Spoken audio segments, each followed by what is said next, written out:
Part 1. From San Francisco to London. When I was 27 years old, I worked in an office in San Francisco. I did my job well, and my future was promising. I was alone in the world, and I was happy. On Saturday afternoons, I didn't work. I sailed my little sailboat on San Francisco Bay. One Saturday afternoon, I sailed out too far. The strong afternoon wind pushed my sailboat out of the bay and into the Pacific Ocean. That night, when I had lost all hope, a small British brig saw me and took me on board. The brig was sailing to London. The voyage was long and stormy. I worked as a sailor to pay for my trip.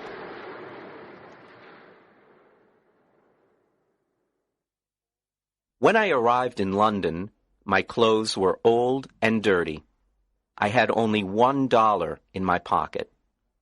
With this dollar, I ate and slept for the first 24 hours. During the next 24 hours, I didn't eat and I didn't sleep.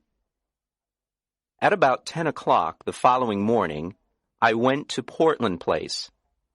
I saw a child walking past holding a big pear. The child ate one small piece and then threw the pear onto the street. I stopped and looked at it. I was very hungry and I really wanted that pear. But every time I tried to get it, someone passed by and looked at me. I quickly turned in the other direction and waited for the person to pass by. I tried again and again to get that pear, but the same thing happened. I was desperate. I decided to get the pear and not to worry about the people who saw me. At that moment, a gentleman opened a window behind me and said, "Come in here, please." A well-dressed servant opened the door. He took me to a beautiful room. Here, two old gentlemen were sitting and discussing something important. Their breakfast was still on the table. I was very hungry, and I stared at their breakfast. I want to tell the reader that the two gentlemen had made a bet several days before. I knew nothing about the bet until later. Let me tell you what happened. Part 2. An Unusual Bet. The two old gentlemen were brothers. For several days they argued about a very strange subject. They decided to end their argument with a bet, as the English usually do. The following was the subject of the bet. The Bank of England issued 2 banknotes of £1 million each for a public transaction with a foreign country. England used one banknote, and the other remained in the bank. At this point, Brother A said to Brother B, "If an honest and intelligent stranger arrives in London without a friend and without money, except for the £1 million banknote, he will starve to death." Brother B answered, "No, I don't agree." Brother A said, "If he goes to the bank or anywhere else to change this big note, the police will put him in prison. Everyone will think he stole it." They continued arguing for days until Brother B said, "I'll bet £20,000 that the stranger will live for 30 days with the banknote and not go to prison." Brother A accepted the bet. He went to the bank and bought the £1 million banknote. After, he returned home and prepared a letter. Then the two brothers sat by the window and waited for the right man for the bet. They saw a lot of honest faces go by, but they were not intelligent enough. Several faces were intelligent, but they were not honest. A lot of faces were honest and intelligent, but they were not poor enough. Other faces were honest, intelligent, and poor, but they were not strangers. When they saw me from the window, they thought I was the right man, They asked me questions, and soon they knew my story. Finally, they told me I was the right man for the bet. I asked them to explain the bet. One of the gentlemen gave me an envelope. I wanted to open it, but he said, "No, don't open it now. Wait until you are in your hotel room. Then read it very carefully." I was confused, and I wanted to discuss the subject with them, but they didn't. I felt hurt because I was the subject of a joke. When I left their house, I looked for the pair on the street. It was gone. I was quite angry with those two gentlemen. Far from their house, I opened the envelope. I saw that there was money inside. I didn't stop to read their letter. I ran to the nearest eating place. I ate and ate and ate. At last, I took out the envelope with the money to pay for my meal. I looked at the banknote and almost fainted. It was a banknote worth $5 million. I was speechless. I stared at the banknote. The two gentlemen had made a big mistake. They probably wanted to give me a 1-pound banknote. I saw the owner of the eating place staring at the banknote too. We were both surprised. I did not know what to do or say, so I simply gave him the note and said, "Give me the change, please." The owner apologized 1,000 times. "I'm very sorry, but I can't change this banknote, sir." "I don't have any other money. Please, change this note," the owner then said. "You can pay for this food whenever you want, sir. I understand that you are a very rich gentleman. You like playing jokes on people by dressing like a poor man. You can come here and eat all you want, whenever you want. You can pay me when you want." Part 3. The Letter. When I left the eating place, I hurried to the house of the two gentlemen. I wanted to correct the mistake they had made. I was very nervous. When I arrived, the same servant opened the door. I asked for the two gentlemen. "They are gone." The servant said. "Gone? Gone where?" "Oh, on a journey." "But where did they go?" "To the continent, I think." "The continent?" "Yes, sir." "When will they return?" "In a month." "A month?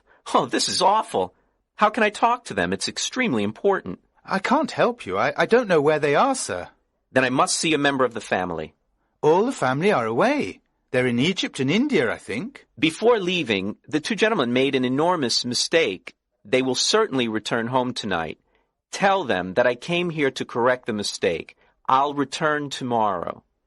"I'll tell them if I see them, but I won't see them. Sir, you must not worry, because everything is all right.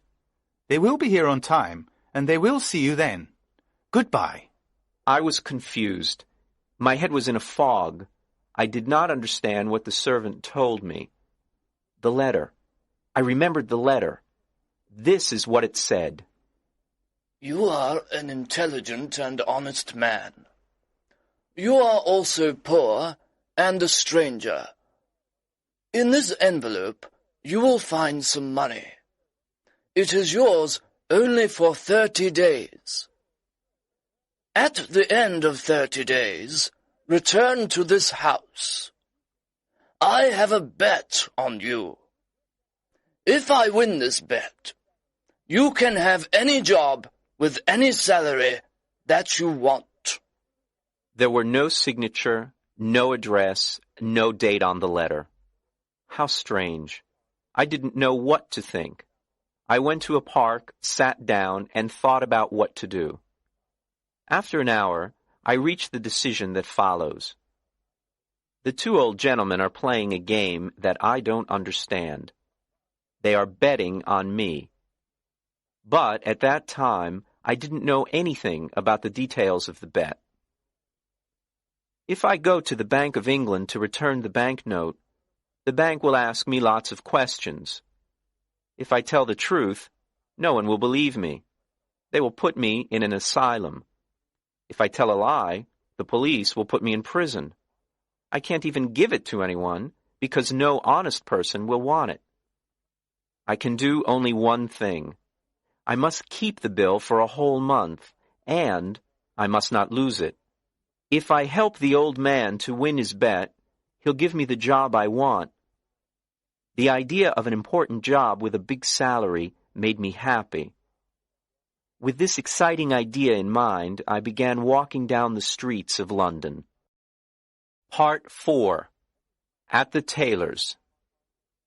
Every time I passed in front of a tailor's, I wanted to enter and buy some new clothes. But I had no money to pay for them. The £1 million banknote in my pocket was useless. I passed in front of the same tailor's 6 times. At last, I entered.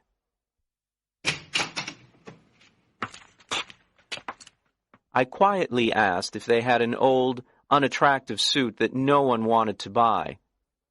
The man I spoke to nodded his head, but he didn't speak. Then another man looked at me and nodded his head. I went to him, and he said, "One moment, please." After some time, he took me to a back room. He looked at several ugly suits that no one wanted. He chose the worst for me. I really wanted a suit, so I said nothing. It was time to pay. "Can you wait a few days for the money? I haven't got any small change with me." The man said, "Oh, you haven't? Well, I thought gentlemen like you carried large change." "My friend," I replied, "you can't judge a stranger by the clothes he wears. I can pay for this suit, but can you change a large banknote?" "Oh, of course we can change a large banknote," he said coldly.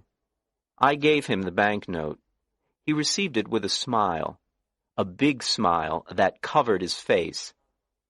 When he read the banknote, his smile disappeared. The owner of the shop came over and asked me, What's the trouble? "There isn't any trouble. I'm waiting for my change." Come, give him his change, Todd, quickly. Todd answered. "It's easy to say, but look at the banknote." The owner looked at the banknote. Then he looked at my package with the ugly suit. Todd! He shouted. You're stupid! How can you sell this unattractive suit to a millionaire? Todd, you can't see the difference between a millionaire and a poor man. I apologize, sir. The owner continued. Please take off those things you are wearing and throw them in the fire. Put on this fine shirt and this handsome suit. It's perfect for you. Simple, but elegant. I told him I was very happy with the new suit. Oh, wait until you see what we can make for you in your size. Todd, bring a pen and a book.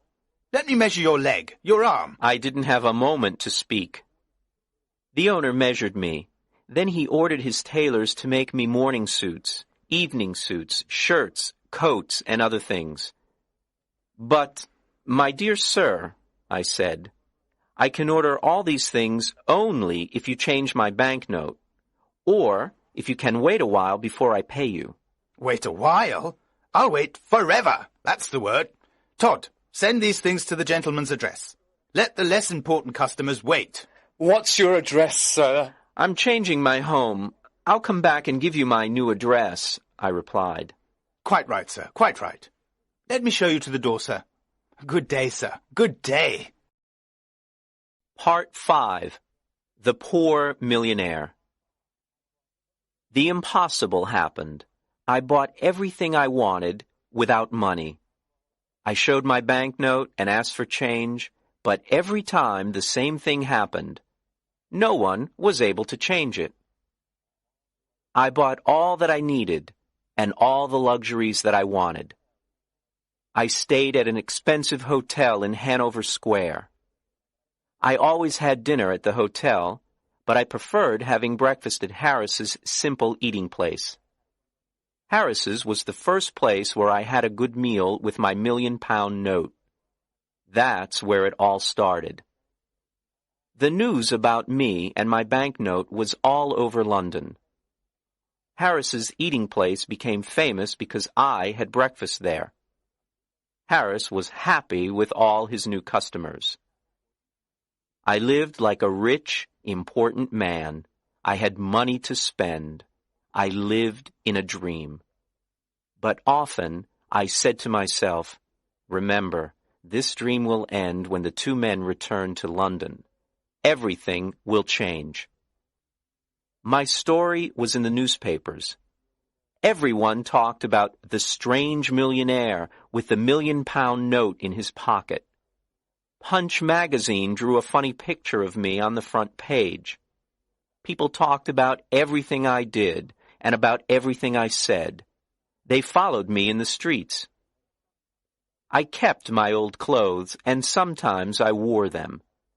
It was fun when the shop owners thought I was poor. Then I showed them the banknote, and oh, how their faces changed. After 10 days in London, I went to visit the American ambassador. He was very happy to meet me. He invited me to a dinner party that evening. He told me that he knew my father from Yale University. He invited me to visit his home whenever I wanted. I was glad to have a new, important friend. I thought to myself, I'll need an important friend when the story of the £1,000,000 note and bet comes out.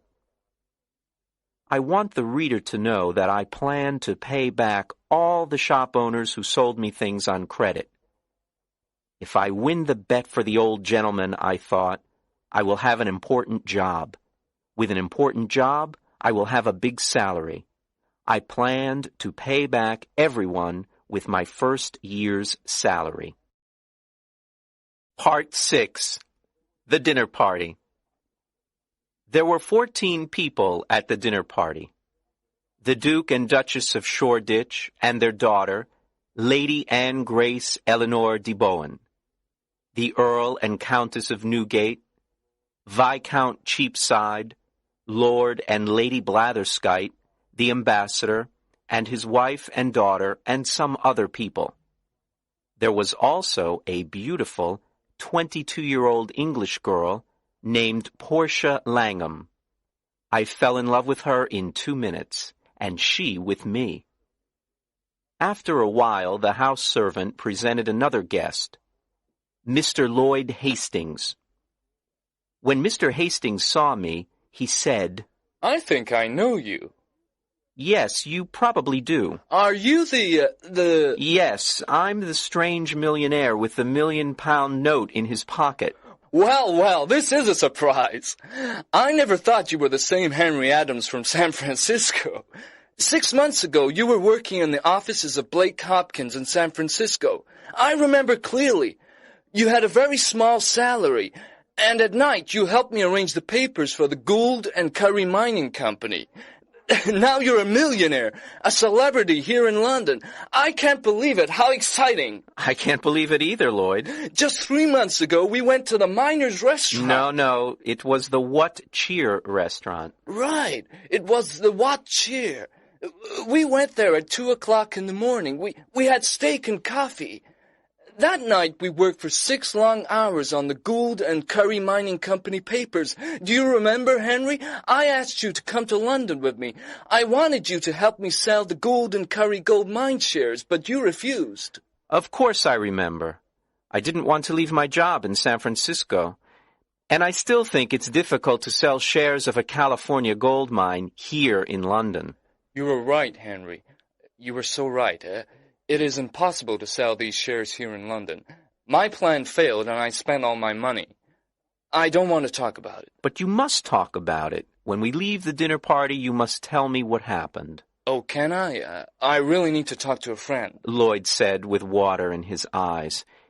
Yes, I want to hear the whole story, every word of it. Thank you, Henry. You are a true friend. At this point, it was time for dinner. Thanks to the English system of precedence, there was no dinner. The Duke of Shoreditch wanted to sit at the head of the table. The American ambassador also wanted to sit at the head of the table. It was impossible for them to decide, so we had no dinner. The English know about the system of precedence. They have dinner before going out to dinner. But strangers know nothing about it. They remain hungry all evening. Instead, we had a dish of sardines and a strawberry.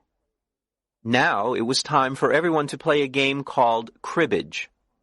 The English never play a game for fun. They play to win or to lose something. Miss Langham and I played the game, but with little interest. I looked at her beautiful face and said, "Miss Langham, I love you." "Mr. Adams," she said softly and smiled. "I love you too." This was a wonderful evening. Miss Langham and I were very happy. We smiled, laughed, and talked. I was honest with her. I told her that I was poor and that I didn't have a cent in the world. I explained that the £1,000,000 note was not mine.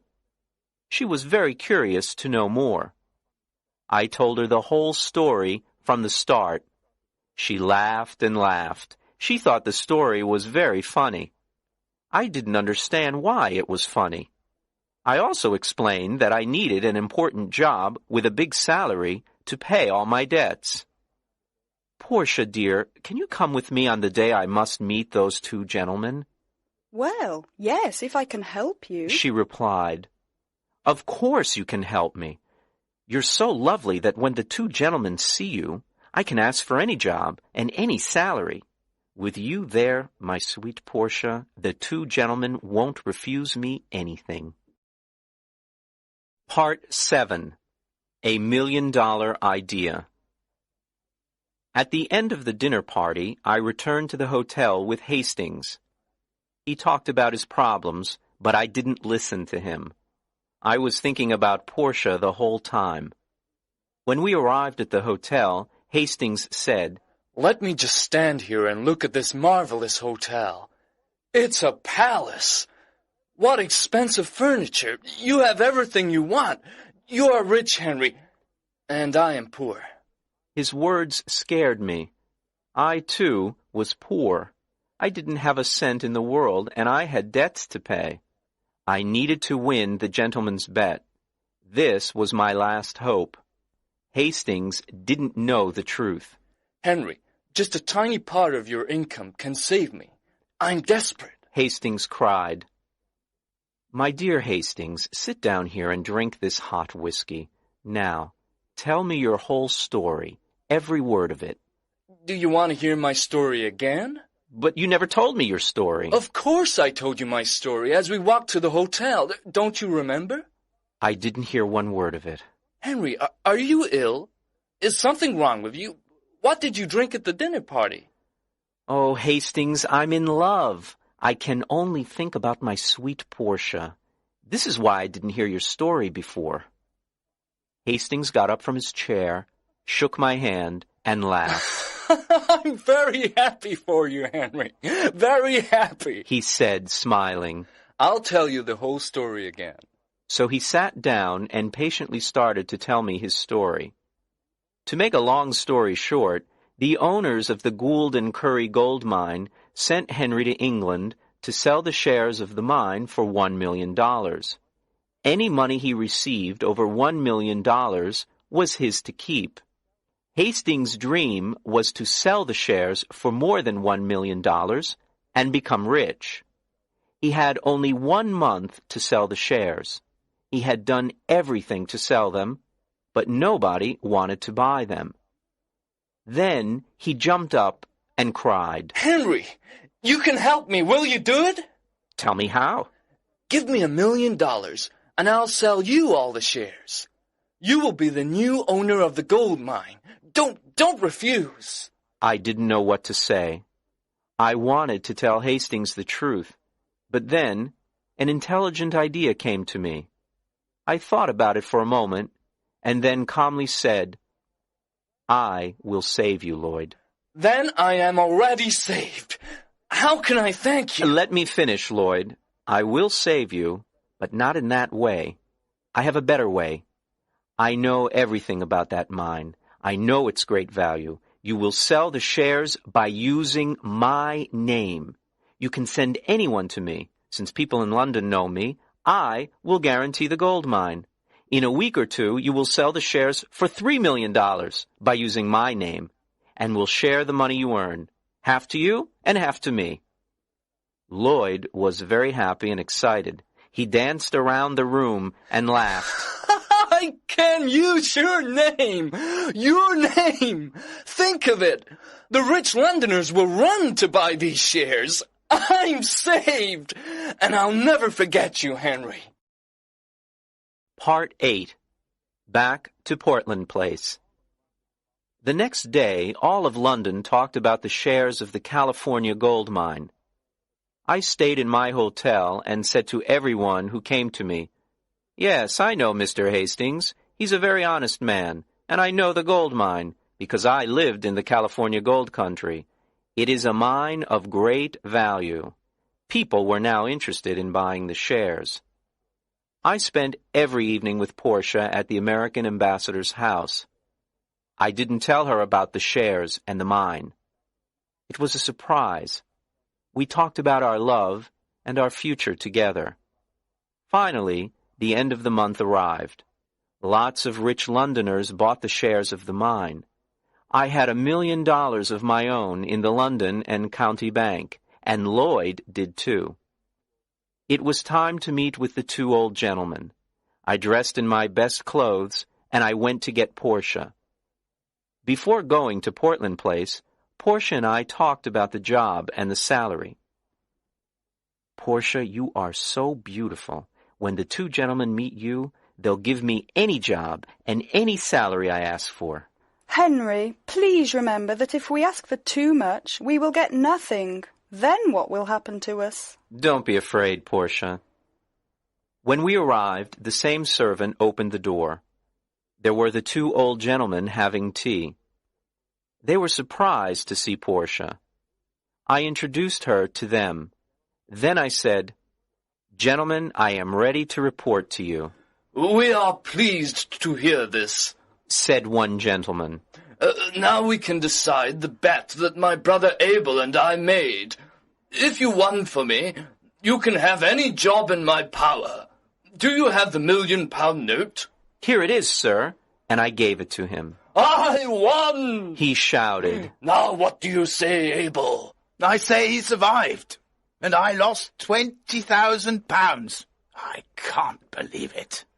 "I have more to tell you," I said. "But it's a long story. I'll tell you another time. For now, look at this." What? A certificate of deposit for £200,000? Is it yours? "It's mine. I earned it by using the banknote you lent me for a month." This is astonishing.